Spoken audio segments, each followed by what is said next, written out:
প্রত্যেক দিন সকালবেলা উঠলেই পড়তে বস। আচ্ছা, পড়বো কেন? না পড়ে আমি একটু গেম খেলবো, পড়ে কি হবে? পড়লেও তো চাকরি নেই, আর চাকরি হলেও সে চাকরির আবার কোনো স্থায়িত্ব নেই। কত সরকারি চাকরি করা মানুষদের চাকরি চলে গেল। আবার যারা চাকরিতে ঢুকছে খুব চারিদিকে মিষ্টি নিয়ে গিয়ে কত আনন্দ, ও বাবা 1 বছর যেতে না যেতেই সেখানে গিয়ে মানিয়ে নেওয়া যাচ্ছে না। নানান ধরনের সমস্যা, নয় মানিয়ে নেওয়া যাচ্ছে না, নয় চাকরি হলে সেটা থাকছে না, আর নয়তো চাকরি হচ্ছে না। প্রচুর নাকি রিক্রুটমেন্টের দরকার, কিন্তু কোথায় কি? সবই ফক্কা। তাহলে পড়াশোনা করে কী হবে? পড়াশোনা করবো না, আমি আমার মতো ঘুরে বেড়াবো, গেম খেলবো। আর মেয়েরা তারা নয় না হোক কখনো কেউ অকারণ চোখ মুখ বেঁকিয়ে, কেউ জলে হলুদ দিয়ে, কোনোভাবে হোক তারা তাদের জীবন যাপন করতে পারলেই হলো। প্রত্যেকে আসলে জানে না আমরা কি করব এবং কেন করব, কারণ আমরা তাদেরকে জানাতে পারছি না, তাই তারা জানে না। ফিউচার নিয়ে প্রত্যেক দিন একটা অদ্ভুত ডাউট। আচ্ছা, আমি যদি পড়াশোনা করি তাহলে পড়াশোনা করলে চাকরি পাবো? আবার হয়তোবা সবাই কিন্তু এই দলে নাম লিখিয়েছে এমনটা নয়, অনেকে সারা দিন পাত করে পড়াশোনা করছে, তারপরেও মনে করছে আচ্ছা নিটের প্রশ্নটা ফাঁস হয়ে যাবে না তো। অর্থাৎ কিনা প্রত্যেক মুহূর্তে এক অদ্ভুত রকমের অনিশ্চয়তা, যেই অনিশ্চয়তা ঘিরে ধরছে সমগ্র সমাজকে, গ্রাস করছে সমগ্র সমাজকে। তাই জন্য আমাদের বোধহয় ভাবা প্রয়োজন এই সমস্যার উৎস কোথায়। যদি আমরা দেখতে যাই এই সমস্যার উৎস কোথায়, তাহলে আমরা দেখতে পাবো খুব অল্প বয়স থেকেই আমাদের ছেলেমেয়েরা নানান ধরনের সম্পর্কে জড়িয়ে পড়ছে।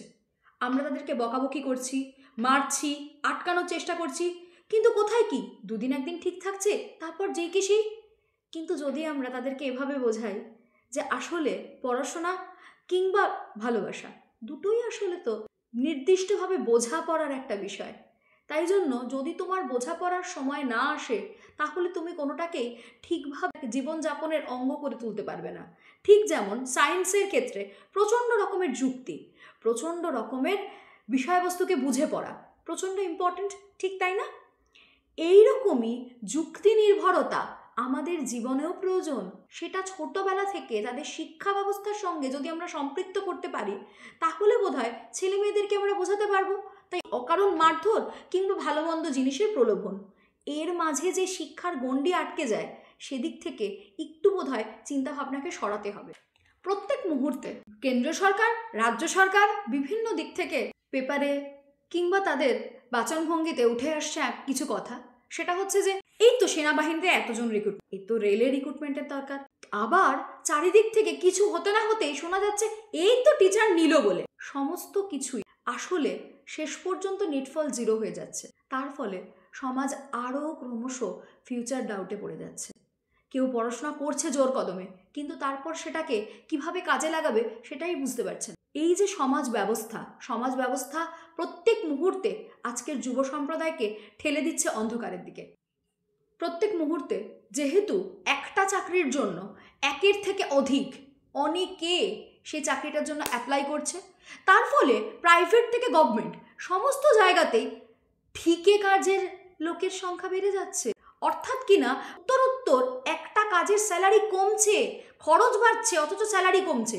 তার ফলে সেখানে মানিয়ে নেওয়া সম্ভব হচ্ছে না। আর যদিও স্যালারি কোনো জায়গায় ঠিক থাকে তাহলে সেখানকার পরিবেশ, কারণ মানুষ মানিয়ে চলতে ভুলে যাচ্ছে। প্রত্যেকটা সময় যদি কেউ তার থেকে বেশি কিছু ভালো করে ফেলে তাহলে তাকে কিভাবে অধোগতির দিকে নিয়ে যাবে সেই চেষ্টা করছে। তাই একে অপরের সঙ্গে প্রতিদ্বন্দ্বিতা করতে গিয়ে আমাদের সমাজটাই আলটিমেটলি জলে গিয়ে পড়ছে। ঘরে বাইরে চারিদিকে সমস্যা আজকের যুব সম্প্রদায়কে ঘিরে ধরেছে, এবং এই সমস্যার বেড়াজালের মধ্যে আবদ্ধ হয়ে তারা স্বপ্ন দেখতে ভুলে যাচ্ছে। কি করে বাঁচবো, কি করে নতুন জীবন পাবো, কি করে জীবনটাকে আরও এগিয়ে নিয়ে যাব, এগুলো ক্রমশ হারিয়ে যাচ্ছে। আর হারিয়ে যাচ্ছে বলে নয়তো অকারণ আনন্দের উপভোগ, নেশাতুর হয়ে যাচ্ছে আমাদের এই সমাজ, আর নয়তোবা বিভিন্নভাবে ডিমোটিভেটেড হয়ে যাচ্ছে। ডিপ্রেশন ওয়ার্ডটা আজকের যুব সম্প্রদায়ের অত্যন্ত পরিচিত, যেন গলার মাদুলি হয়ে উঠেছে। তার জন্য কিন্তু বিভিন্ন কারণ দায়ী।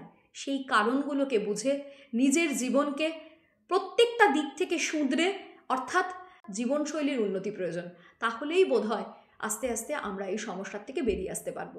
যারা এই ভিডিওটা দেখছো কিংবা শুনছো তারাও যদি কেউ এই ধরনের সমস্যার মধ্যে দিন যাপন করো, জানাতেই পারো। তুমি যদি এই সমস্যাগুলোর মধ্যে কোনো একটা সমস্যা নিয়ে থাকো, তাহলে সেই সমস্যাটাকে ইন্ডিভিজুয়ালি ধরে সেটারও সমাধান সূত্র বের করার আমরা চেষ্টা করব। এরমভাবেই বোধহয় একদিন সুন্দর সমাজ গড়ে উঠবে।